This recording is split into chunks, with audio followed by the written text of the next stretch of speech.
Hello everyone, welcome to Fan Sports New York Varsity. I'm your host Frank Langella, joined by my co-host Marcilio Langella. And Mars, we are in Week 6. This is our preview for Section 1AA football. We are nearing the end of the regular season. Some teams have clinched a playoff spot. Some teams are battling for a playoff spot, battling to win the league. And then there's some teams trying to pull off some upsets. And what's really interesting about this time, Mars, is this is going to be seniors' last run for some of these teams, whether they make the playoffs or not, and an opportunity for some young players to make a statement for themselves this time around. Yeah, I mean, I feel like when you look at the most exciting part about football is that we're getting to crunch time where teams are going to be competing for that. Either it's going to be the best spot available to them or just making it in the playoffs. And I feel like either way, it's going to be exciting because we're just getting closer to some playoff football. Absolutely. I want to welcome our fans. We appreciate you guys for tuning in like you do each week. If you're new, obviously, we cover Section 1 football. Make sure you guys follow all our social medias on the screen. You're watching this from YouTube. Make sure you give a subscribe to us. It'll really benefit us.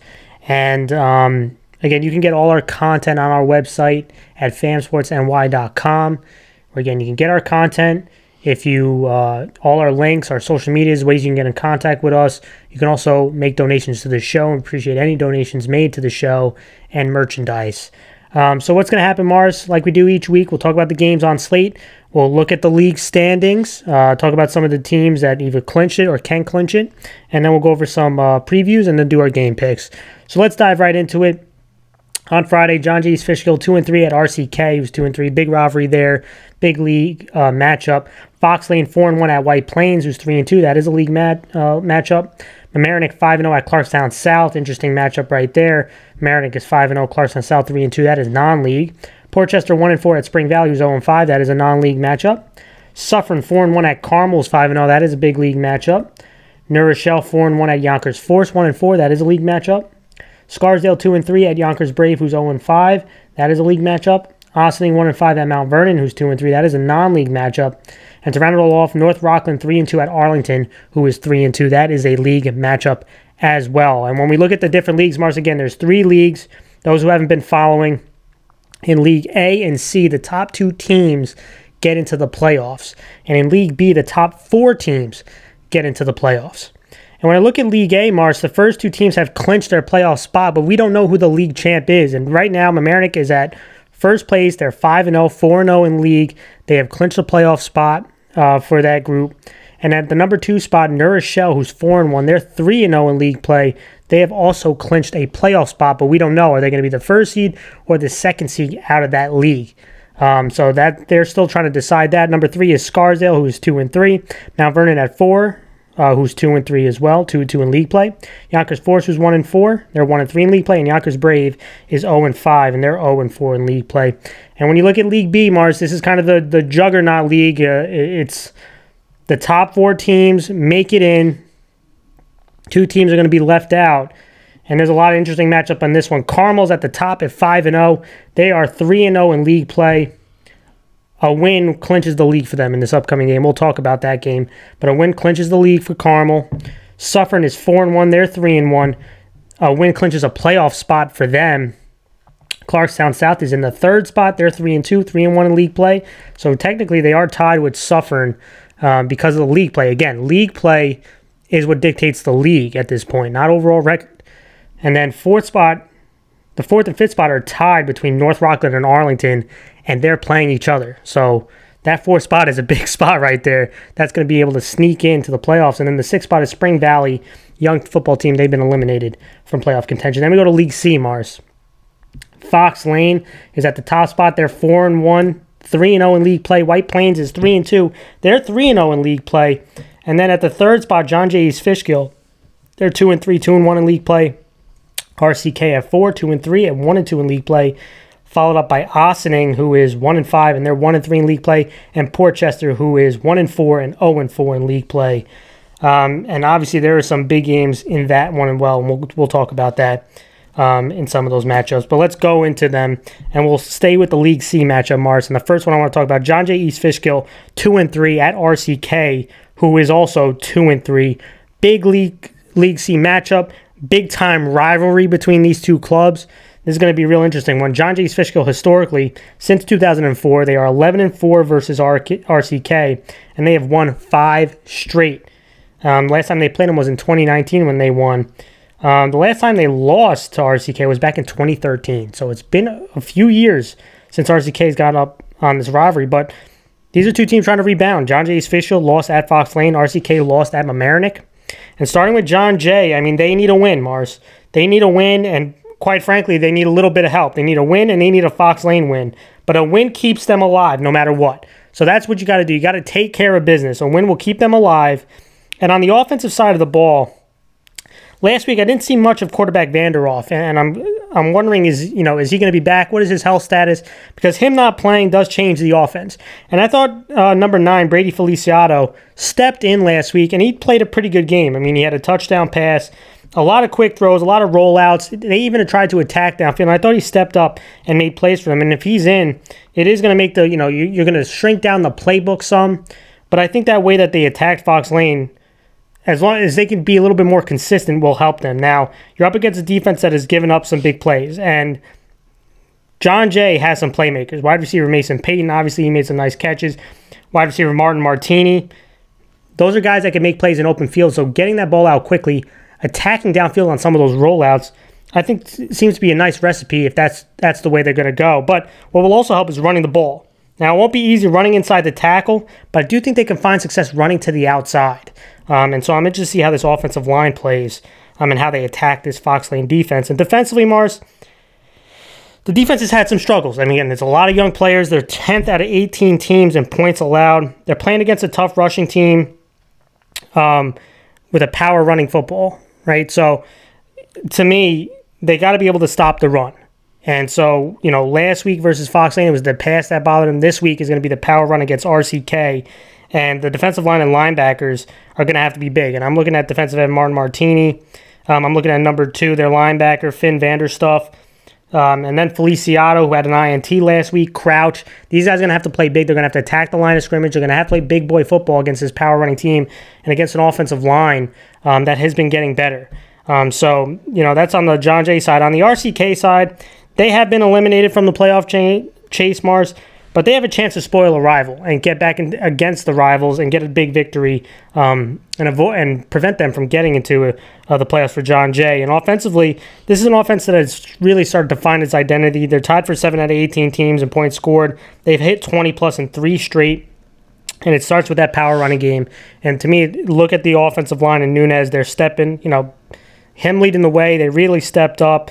Opening up holes for their rush attack. And Avant Owens, he's had over 8 touchdowns the last 3 weeks, Mars. He has been a beast running the football. He's also had 100-plus yards, I think, in 3 straight weeks as well.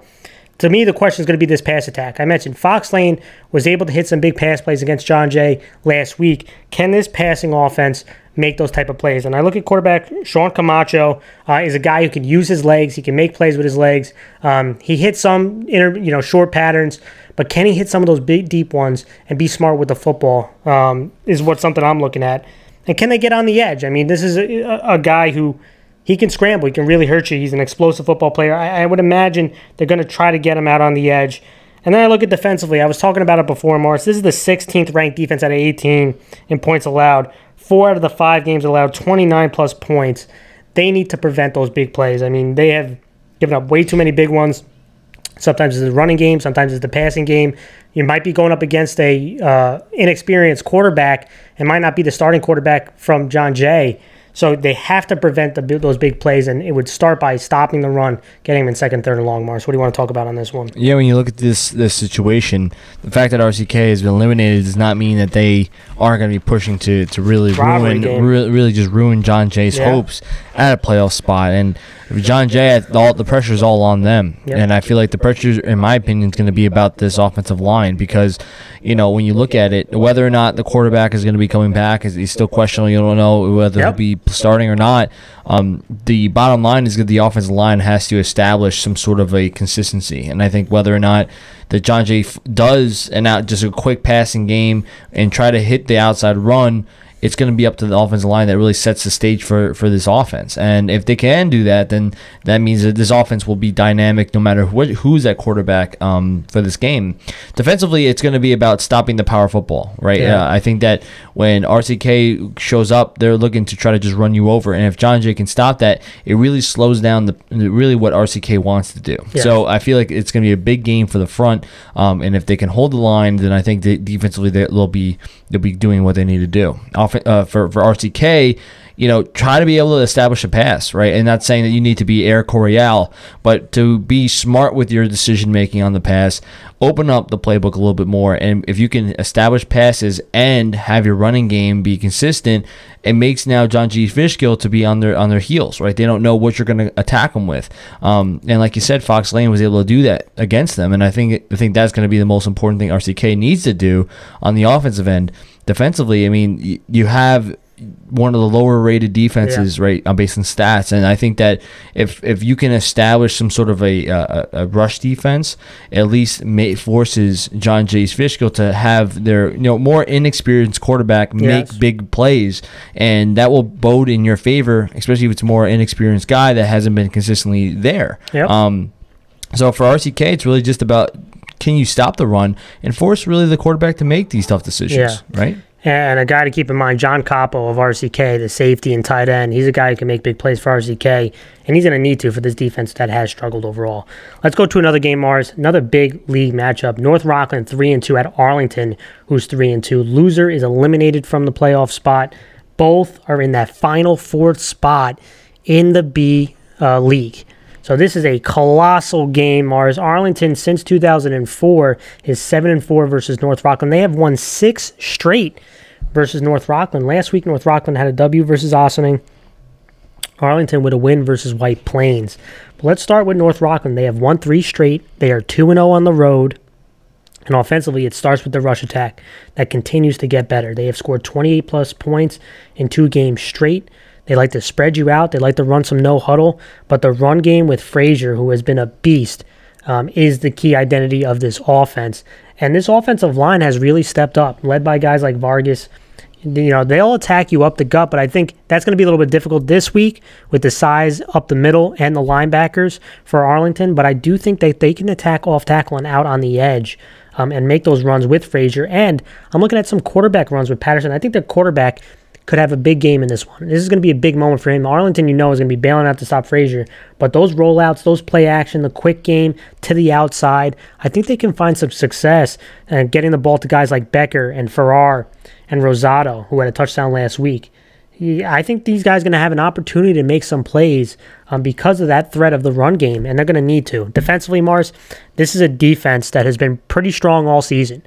And they're the 4th-ranked defense in 1AA out of 18 teams in points allowed. They've allowed 6 or less in 3 straight games, and it has to start with stopping the power running game. And so I'm looking at the defensive line and linebackers. When you play Arlington, you got to be aware of some heavy sets, and you got to be aware of downhill running with that physical line and physical running backs. And so I'm looking at defensive line, Fulgencio, Hernandez, and their linebackers like Rivera, Christoph Lee, Visciano.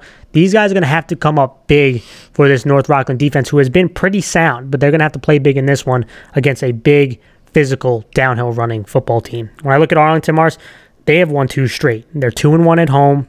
Offensively, this offensive line and the running game, similar to North Rockland, has really picking things up. They like to bring in the tight end. They like to bring in their fullback, and they want to attack you up the gut and run behind those big tackles. They'll go up the gut. They'll go off tackle. They want to run behind those big tackles like Colin Cubberley, down blocking and moving people out of the way. And I want to give a shout out to one of their running backs. They have a couple backs now who can really run through contact and get you those harder runs. Dayon Lynch, Mars, really came onto the scene last week. He had 2 touchdowns last week. He was running like Marshawn Lynch.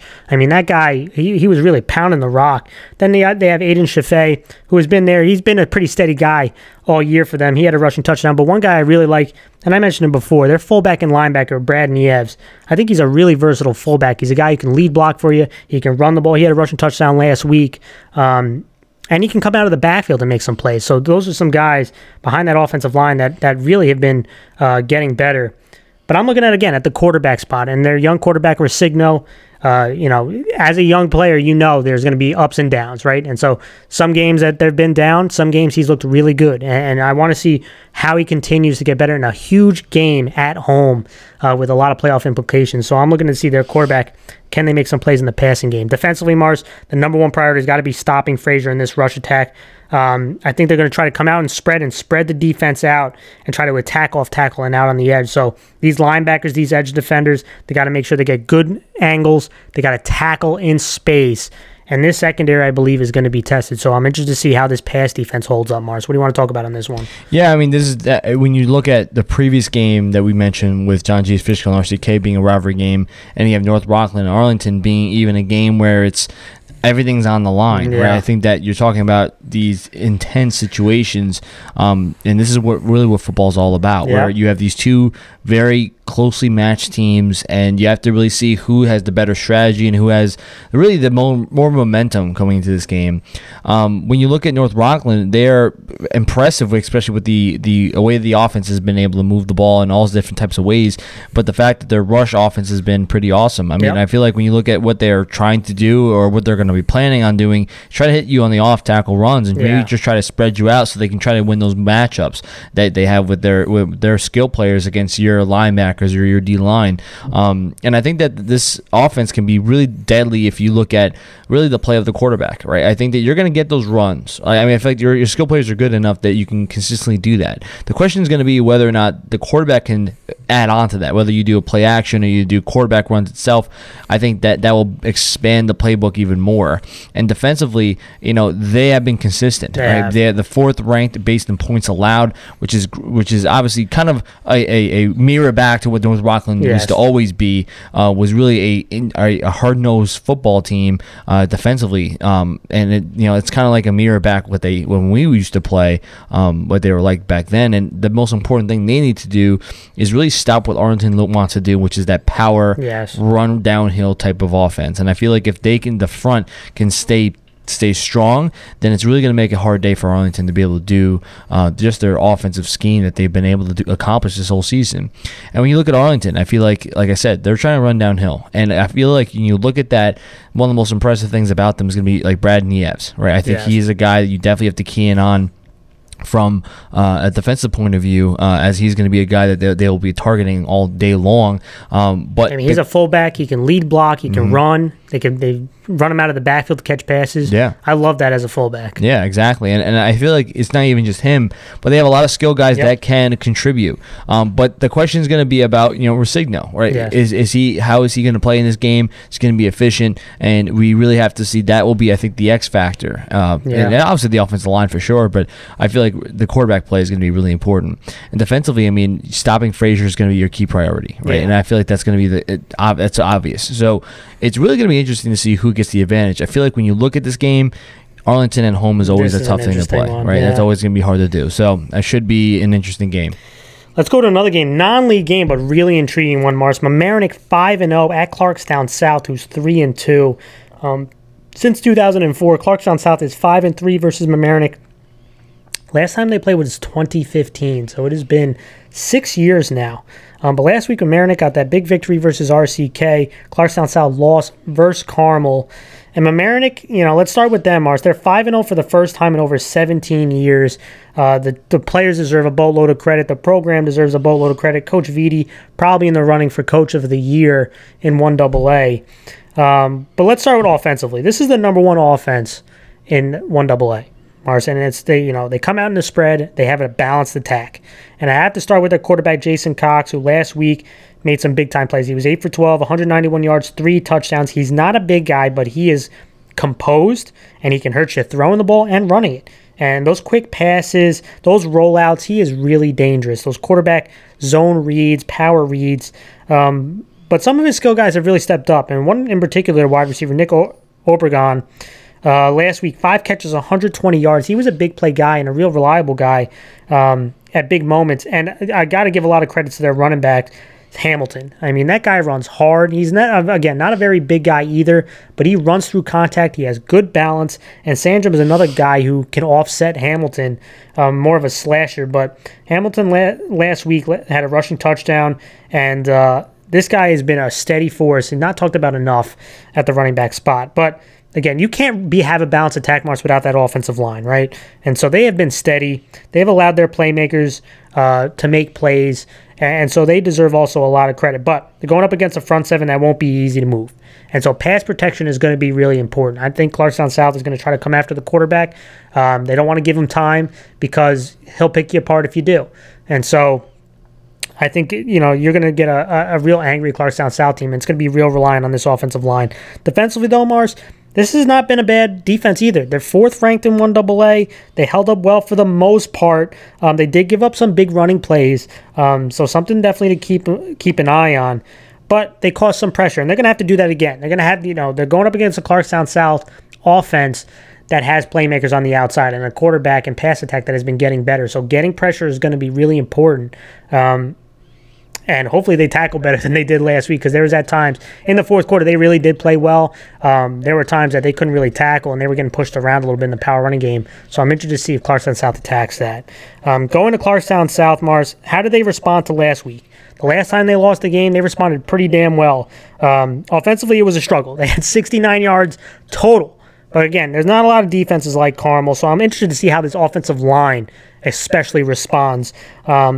And I mentioned it before, the pass attack has been getting better. I mean, their quarterback, Michael Holder, he's had a touchdown pass in 3 straight games. One of their best targets, Chris Ale, he has been a stud and a rising wide receiver in 1AA. He's had a touchdown in 3 straight games. And they have other guys. I mean, Fatera is another really explosive guy. They have a bunch of other guys that when they get into space can really can hit it for you. But I'm looking to see this rush attack. Can they get back on track? Mamaroneck did give up some rushes and some big rushes, and I want to see, can this offensive line, can these running backs make plays in the running game out of those spread looks? So I'm interested to see that. They don't really run that power stuff like RCK does, but they can run downhill, and it's going to start with that offensive line. But defensively, they gave up almost 400 yards, and there was a lot of missed tackles. The good thing is I did see them force 2 turnovers. But I'm going to be honest, after that game, and when you read the article about Clarkstown South versus Carmel, I thought the coach was making a pretty big statement for Clarkstown South, challenging his defense, because he called it a weight room game. And he says Carmel won the weight room game. And to me, as a player on defense, I take that to heart. And I don't think he's saying it as a bad thing. It felt like he was saying you're weak. And so I want to see this Clarkstown South defense step up, especially into the front seven. Again, the Mamaroneck offensive line has some good size, and they have running backs who will run through contact. And so I'm looking to see Clarkstown South, who pretty much had the ball run down on them, to come with a lot more physicality and aggressiveness. And guys like May, LaRosa, Chris, Calabrese, Ryan, Sommerlid. I mean, these are the veteran guys on this defense, and they're going to have to come up big for him. Mars, what do you want to talk about on this one?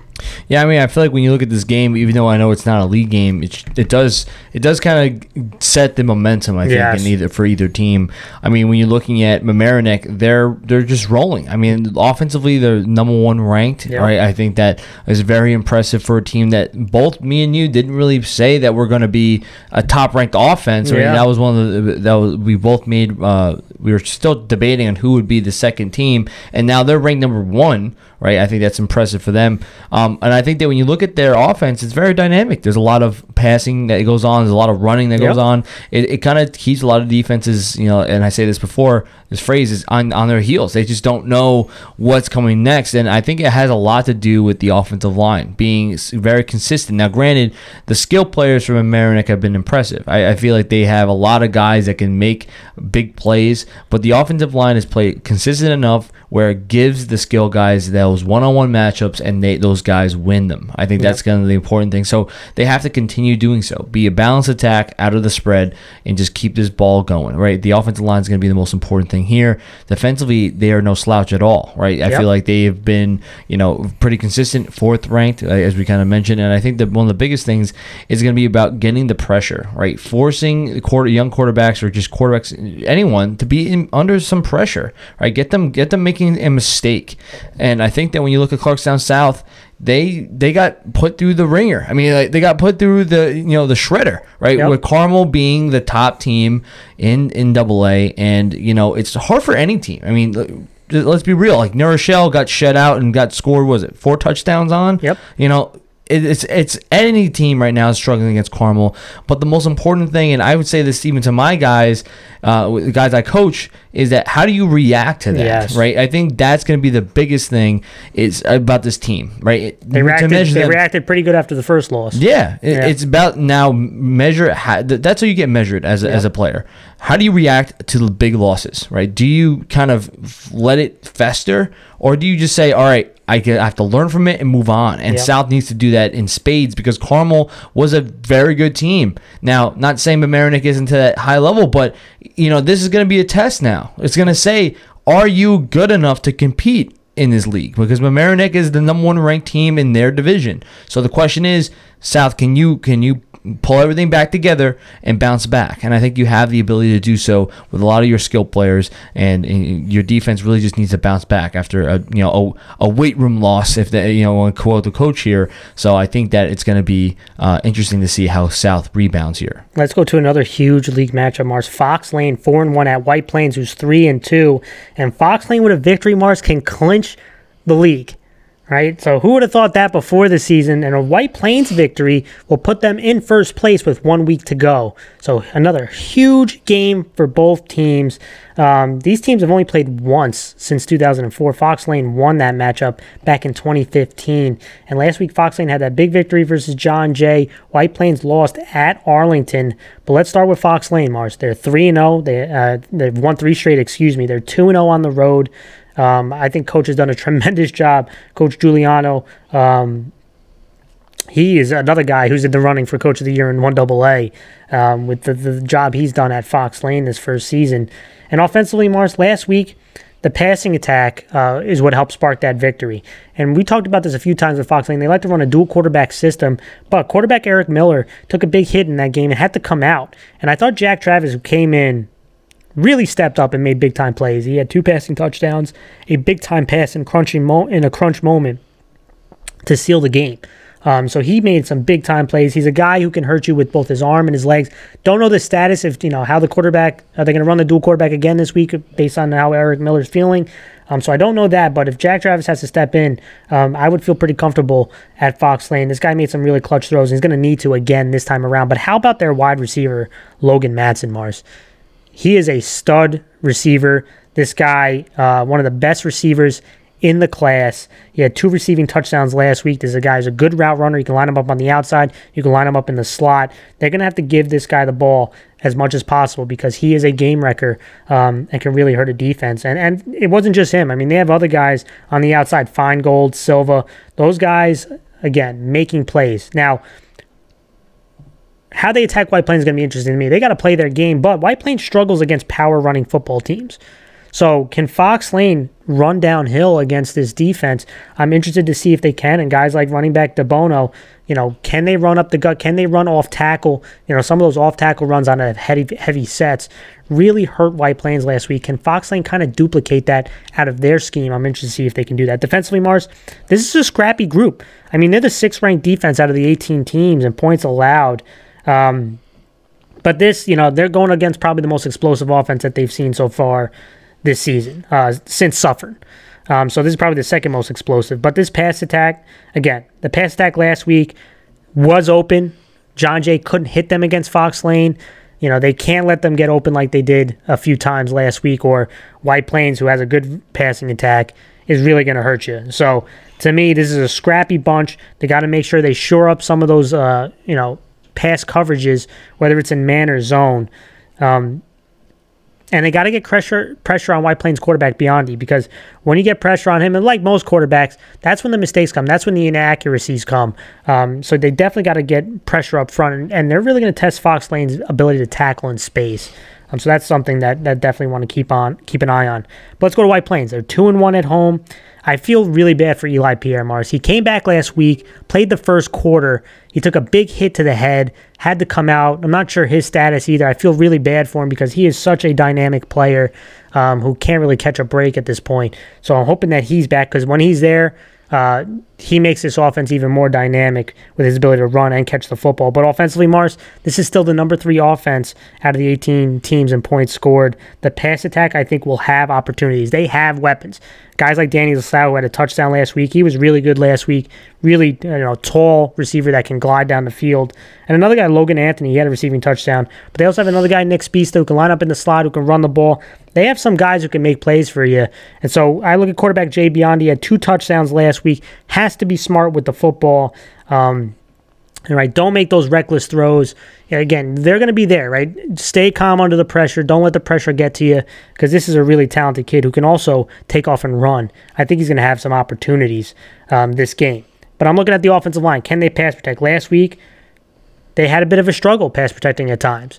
And so White Plains overall, they're able to move the ball and score points, but too many penalties. They couldn't convert on 3rd and 4th down last week. They have to be more efficient this time around. Defensively, this is the 7th ranked defense at 18. Not a bad unit, but I've seen them struggle against that power running football teams, like I mentioned before.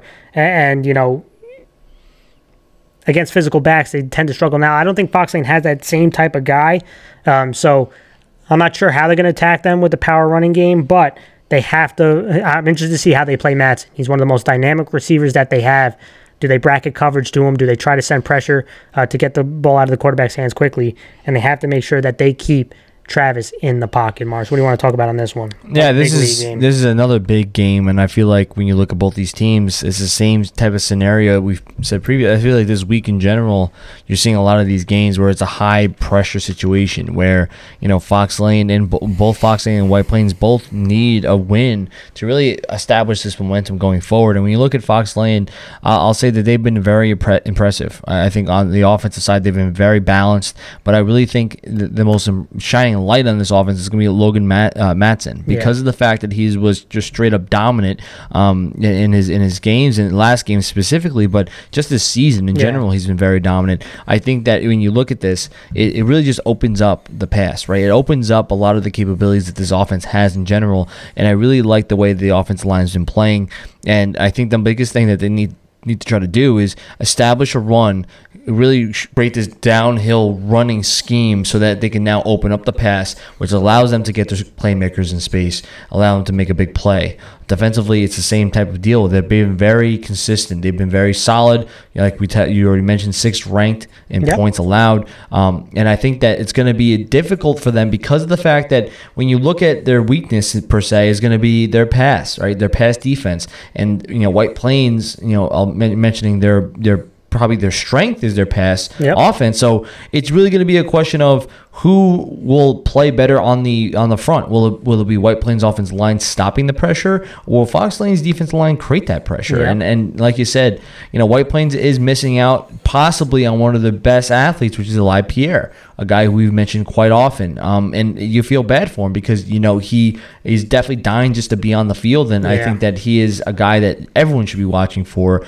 College scouts and everyone, right? Everyone that just likes football should watch for this kid. Jay Biondi has definitely been a guy that he can definitely change the tide of the game, right? If he's consistent and if he's efficient, more importantly efficient, I think White Plains offense is very effective. So it's going to be interesting to see how both these teams match up offensively and defensively, because this is going to be a high-pressure situation. Another big one, yeah.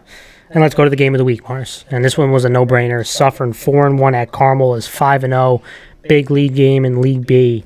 Carmel with a victory will clinch the division. If Suffern wins, it'll clinch a playoff berth, and it'll make it a 3-way tie for first heading into the last week of the season, which would cause absolute chaos.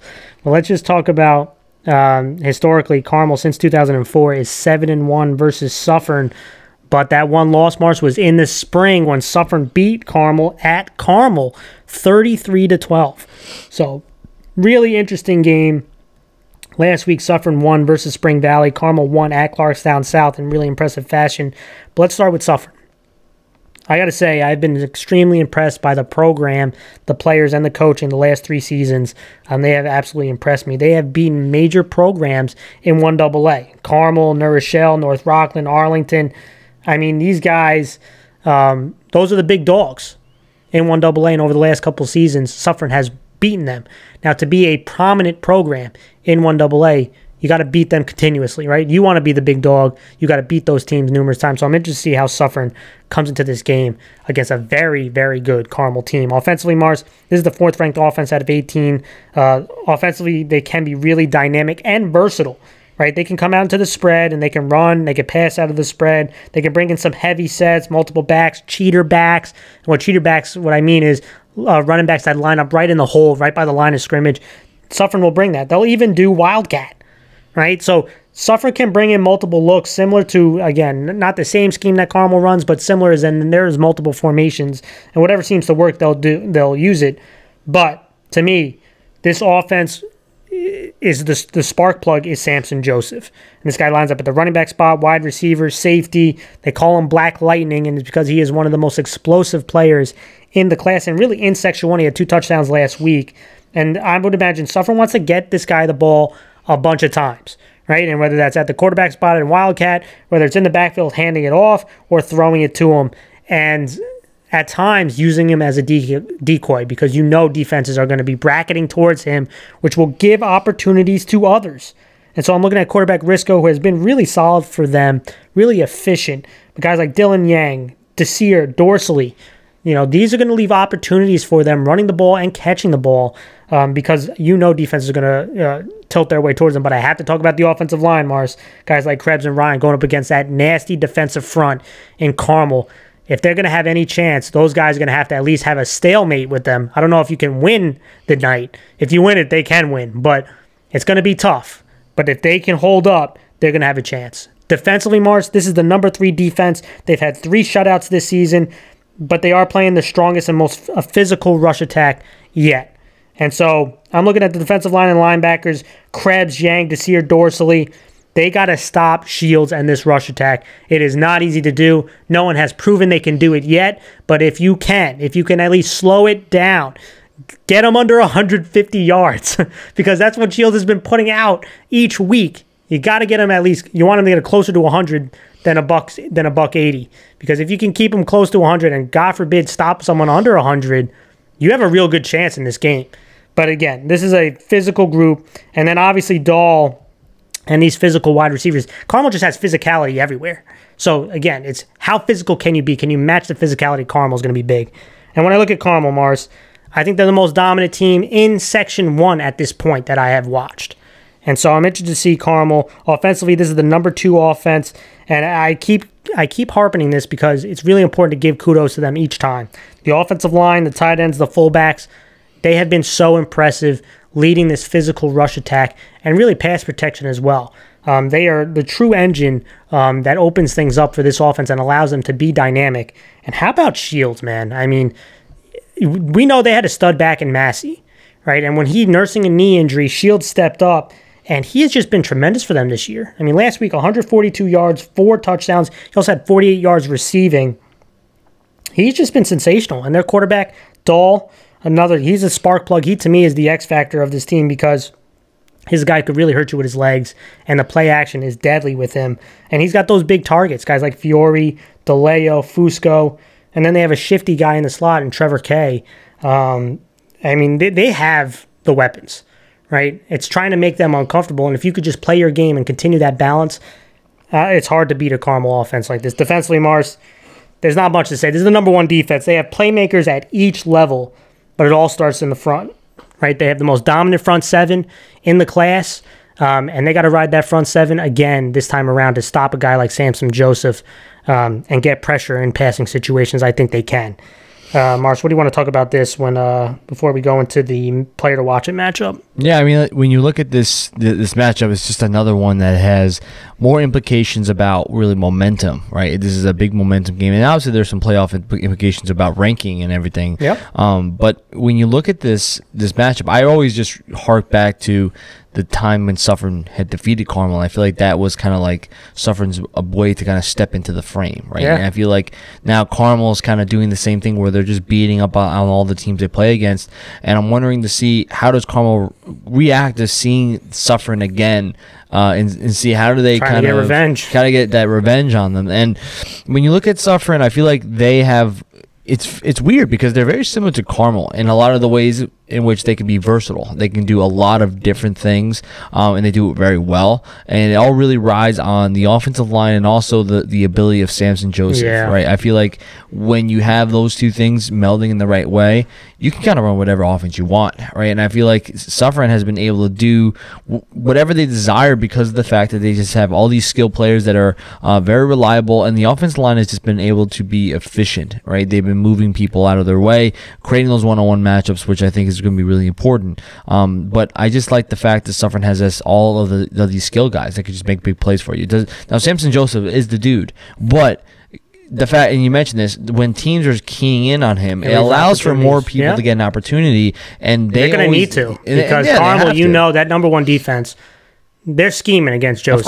Of course. And defensively, it's really going to be about their front seven. I mean, can they make a big play? Can they slow down this rush offense of Carmel and really just try to get their offense back on the field? If they can do that, then like you said, you know, Suffern has a good chance of winning if they can really slow down this rush offense. And for Carmel, it's like, you know, they have the second best offense and the best defense, right? And, you know, they are the most dominant team in AA right now, and they feel like there's nothing that can stop them. Now, what allows them to be able to feel so dominant is definitely going to be the rush offense, and I really have to commend the offensive line for playing as well as they are. And you know, I hate to just throw around rankings and everything, but Carmel's offensive line is being put up there as being a possible best offensive line in Section 1. I feel like you should put out a Hog Molly list. I honestly could, because at the end of the day, Carmel's offensive line has just been so dominant that they would feel like they would top the list. Now, granted, I know the boys from Somers might get mad at me by saying that, but it's really tough to go from over. If you're thinking of all Section 1, you know, you're thinking best offensive lines.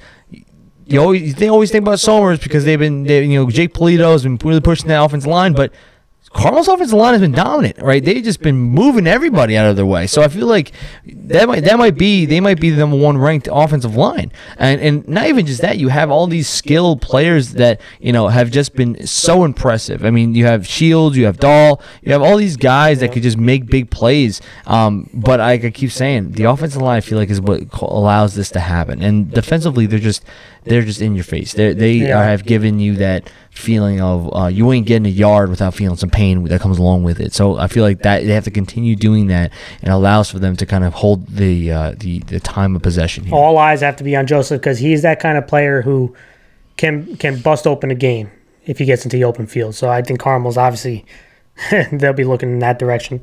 But the player to watch to me, I'm going to look at a lineman, Mars, and I'm going to look at the Suffern offensive line, and one guy in particular, John Krebs, on the offensive line and defensive line. He's one of the best run blockers, and he's had a pretty good season defensively as well. He's going to have to be big in this one for Suffern to have a chance, and that's someone to keep an eye on. But the matchup to watch, and I did a little breakdown for the audience, Mars, is this Suffern offense and the versatility that they have versus this Carmel defense and that nasty front. And let's let the audience see why. For this video, we're going to talk about the matchup between Suffern's versatile offense and the Carmel Rams defense. And I'm going to start with Suffern and their offense. They have a bunch of versatility to them. They can come out and spread. They can come out in heavy looks.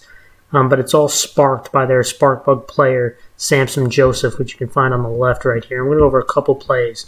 Let's just start off with their versatility. Again, they're in trips. They can run out of trips. They can throw out of it. Trips right. Samson Joseph's to the left. But it just shows you how much attention he draws. Okay? What you can't see is they have a corner in front of him and a safety over the top.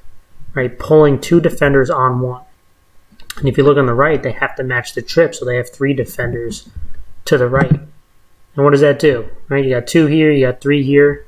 But including the quarterback, it's now 7 versus 6 if you include the safety. So they have an advantage running the football, and that's exactly what they're going to do. And because of the attention here, it allows favorable matchups. And so they can run out of this, and that's exactly what they do.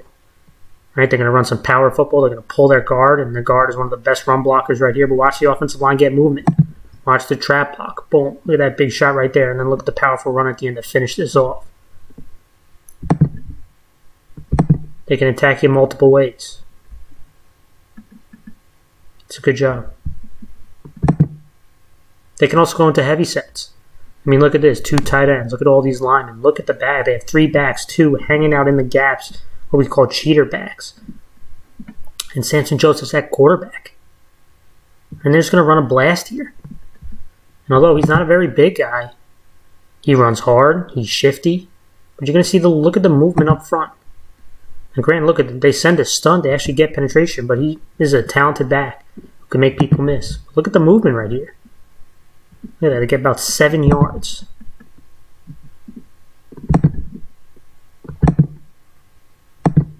And they can go into those heavy looks and run right at you because of the offensive line. And then finally throwing the ball.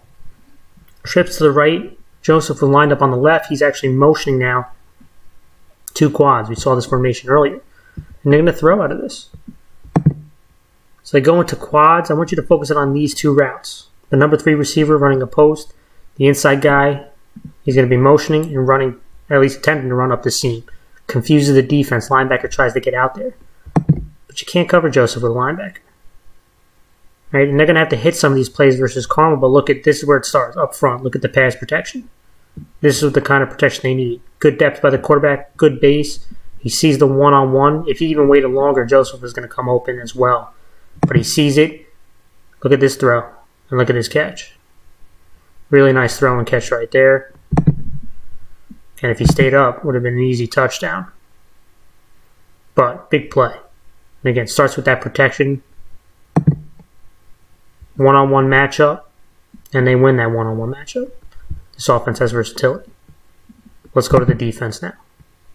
Carmel's defense. Number 1 defense in 1AA. And it starts with their front 7. They'll give you some different looks. You come in heavy sets, they'll bring guys close to the line of scrimmage. Right now, looks like a 4-4 concept. Okay. Again, Suffern doesn't run the eye, but similar things when they bring in tight ends, bring in multiple backs in the backfield, give heavy looks. Carmel's going to give heavy looks. And these guys swarm to the football, and they win up front. You're going to see this is just power football right here. Going to try to get a bit of a stretch play, fullback leading it, but watch these guys up front work. I mean, like there's no movement up front. Look at the linebacker attacking. Look at the way this outside linebacker attacks the gap, leaving his outside arm free. Look at the penetration this defensive lineman gets. There is no movement up front. You see this often with Carmel. You also see this. Look at all these guys rallying, swarming to the ball. They're going to finish it up. Let's go to another play. Again, a bit more spread stuff now in the gun. 1 receiver to the right, 2 to the left. Have a bit of a wing right here, or slot. And Carmel gives a different look. 3 down linemen. This time a 3-4 look. But their run defense stays the same. They swarm to the ball, take good angles of pursuit, and win these one-on-one matchups. This time they're going to try to get some good angles. They're going to have down blocks here, guard pulling. They're going to try to run to the outside. Watch this D-line work. Look at that spin move right there. Look at the way he attacks. And again, it's not much place for the running back to go. And now they're going to finish it off. Finally, they defend the pass well. Because that front 7 puts so much pressure on you, you got to try to throw the ball. And so they're going to do a bit of an RPO play action. Try to throw this slant on the inside. But watch this defensive line. And look at the penetration they get up the gut. And this is a quick throw. And when these edge guys don't get there, they're going to get their hands up. Pretty good jam on the corner as well. Get their hands up, ball is tipped, leads to an INT.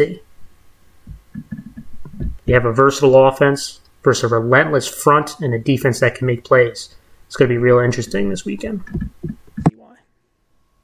All right, Mars, let's go to game picks. And again, pretty good week last week. I went 8-1, Mars. You went 7-2. Our buddies at Low HUD went 8-1. So, and again, another pretty good week. But let's get into it, Mars. First game, Port Chester 1-4 at Spring Valley, who's 0-5. This is a non-league game. When I look at Port Chester's offense, I feel like it has been improving. The offensive line has done a better job opening up holes, and guys like Taylor and Hintz both made plays last week for touchdowns. Question is defensively, and for Spring Valley, they've gone through the gauntlet. They're in the toughest division. They're young. They've been beaten up. They have the 18th ranked defense, but I think this defense at home, coach is going to have them crazed. A big opportunity to get their first win. They're going to be stunting. I think they make enough plays. I'm going to go with Spring Valley on this one, Mars. Yeah, I'm going to go with Spring Valley as well. I feel like we've been saying that Spring Valley is a young team, right? And as the season progresses, they get better and better. And I feel like this is their chance to really show how they've grown over the season. So I'm going to go Spring Valley. Next game, New Rochelle 4-1 at Yonkers Forest, who's 1-4. This is a League A matchup, and I look at New Rochelle. They need a victory, right? They need a victory to set up next week for the league title. Defensively, Mars, they've had their second straight shutout. The defensive line, linebackers, and secondary have really picked it up these last couple weeks. And offensively, their quarterback, Luzzy, 2 touchdowns, and getting these weapons involved, guys like Nico Andrews, Brandon Clark, Santiago. This offensive line, you can see New Rochelle has rebounded. They're starting to correct things at the perfect time. I'm going to go with New Rochelle. I think Yonkers Forest has battled all season. And they were one play away from beating Foxlane. This is good. This is a tough matchup for them against that type of skill that New Rochelle has. I think they can hit some big plays. I'm going New Rochelle. Yeah, I'm going to go New Rochelle as well. I feel like ever since the Carmel game, they've really been performing better and better. So I feel like this is going to be their chance to kind of solidify that chance of making the playoffs and making the top seed. I'm going to go New Rochelle here. Let's go to another game. Scarsdale 2-3 at Yonkers Brave, who's 0-5. This is a League A matchup. And Scarsdale's offense really exploded last week. I thought guys like Duval and Baldwin really made plays. And defensively, I think they're going to have some success. We mentioned Yonkers Brave offense has had some struggles. Guys like Glantz, this defensive line, I think they'll get some penetration. I thought Yonkers Brave offense last week made plays, but they're just not consistent enough. And unfortunately for me, that's going to leave me picking Scarsdale. I think Scarsdale gets the 500 with this victory. Yeah, I'm going to agree with you. I'm going to go Scarsdale here. Their offense has just been, had a show last week. Defensively, they've been pretty stout for most of the season. I feel like I'm going to go Scarsdale. Ossining 1-5 at Mount Vernon, who's 2-3. This is a non-league game, Mars. This is actually a rematch of the Independent Championship from the spring season, which Ossining won. Last week, I thought the defense has really struggled. And I think defensively overall, Ossining has struggled these last couple weeks. But I do see them trying to bounce back this time around, and guys like Gallery and this offensive line making plays. Mount Vernon's offense has also really struggled. They've been shut out 3 weeks in a row. It won't happen this time around. This is going to be an interesting matchup, but I'm going to go with Ossining. I think Ossining makes a couple more plays on the offensive side of the ball that sparks his victory. I'm going to go with Mount Vernon. I feel like Mount Vernon is just itching for that bounce back, and I feel like there's going to be that chance. It's going to be a close game, in my opinion. I think Mount Vernon's going to just have enough and win here.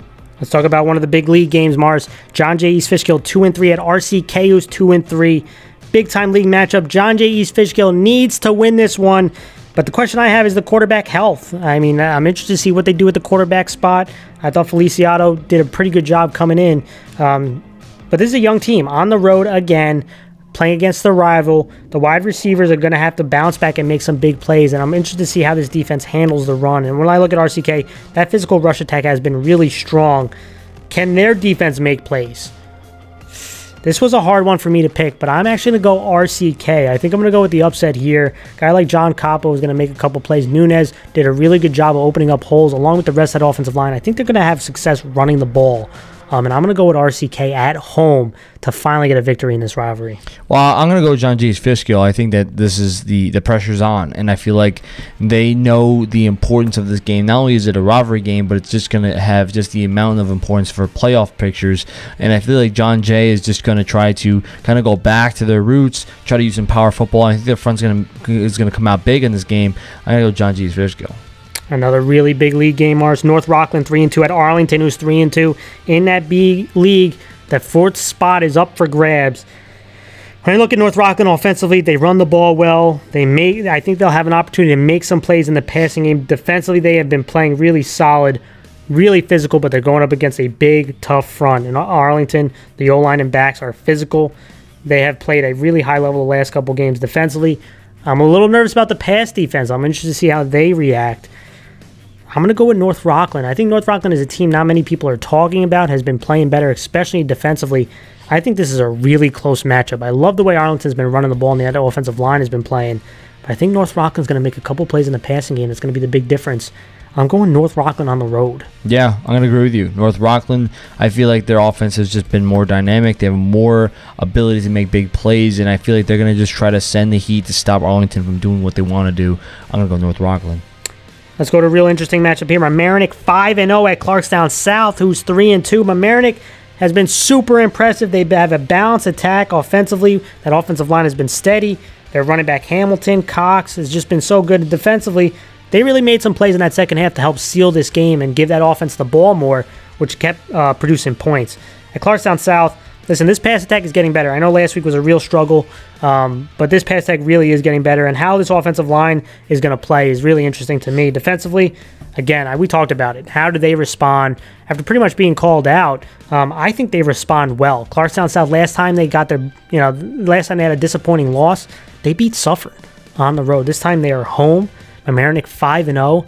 I'm going Clarkstown South, Mars. I think Clarkstown South pulls the upset, gives Mamaroneck its first loss of the season. Yeah, I'm going to go Clarkstown South as well. I feel like when you do have a bad game defensively in the previous week, most of the times they always bounce back, and I feel like South is going to bounce back because Mamaroneck, I also think, is going to look down on Clarkstown South. They have that New Rochelle game next week. I know, and they're going to be looking past. Maybe looking past this game and looking for that one. I think South is going to pull away a sneaky victory, so I'm going to go South. Another huge matchup. Mars Foxlane 4-1 at White Plains, who's 3-2. The battle for first place. Listen, I like Foxlane. I think they've done a really good job this season. They have a scrappy bunch, resilient bunch who have made plays in crunch time. I am going White Plains. I think the pass attack is going to be the big difference. And this is the moment guys like Biondi and LaSalle can really solidify themselves and make big time games, big time players have to show up. I think this is the opportunity right here, and I think White Plains will. And I think White Plains is going to win this one. I'm going to go with the Foxes. I feel like Foxlane is really riding high, and this is obviously such a big-time matchup for the contention for first place. And I just think like losing a major athlete like Eli Pierre is just going to be enough to give Foxlane that advantage in this game. I'm going to go Foxlane. Let's go to the game of the week. Suffern 4-1 at Carmel, who's 5-0. Big-time league matchup. Mars Carmel wins. They win the league. Suffern wins. They put themselves in first place for the three-way tie going into the last week of the season.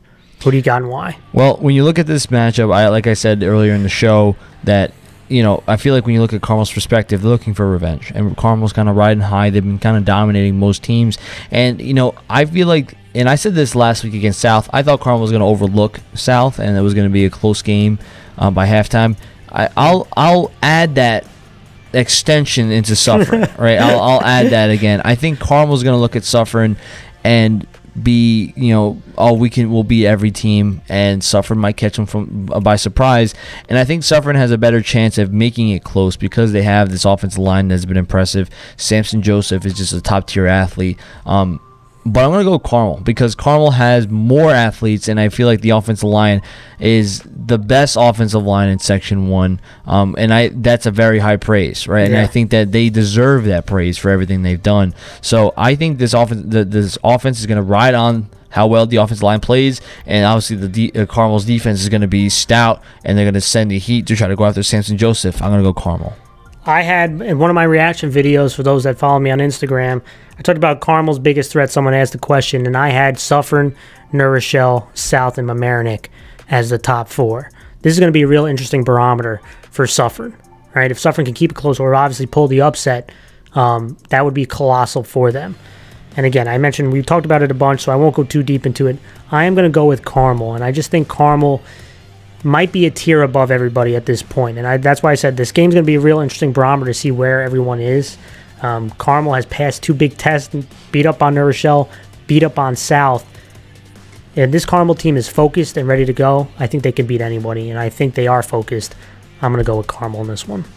All right, everyone, thank you so much for joining us. We appreciate all the support that you've given us. We hope you have a football-filled weekend, and we'll see you all very soon.